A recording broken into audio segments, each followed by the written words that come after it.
Halo, habari. Nakuletea hatua 6 za kukabiliana na matatizo au tatizo lolote linalokuja kwenye maisha yako. Hatua ya kwanza naita pain intervention. Ya kubali maumivu. Kubali kwamba umeumia. Pokea. Lakini jambo la pili ni person versus problem intervention. Litenganishe tatizo au maumivu yako na wewe. Wewe sio tatizo. Wewe sio maumivu hayo. Na jambo la tatu, strength intervention. Jua kwamba unao uwezo, utafute uwezo kukabiliana na hilo tatizo. Ni upi? Unawezaje kukabiliana na hilo tatizo?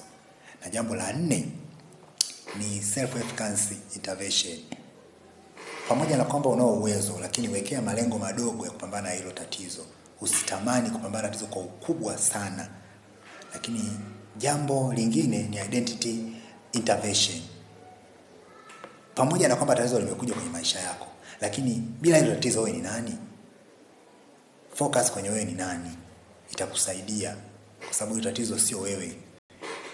Na kitu kingine ni tunasema purpose intervention.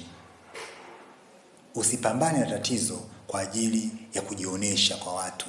Focus kwenye uwezo ulionao kupambana na hilo tatizo na malengo ulionayo kwa ajili ya kupambana na hilo tatizo. Ukiangalia watu utaumia zaidi.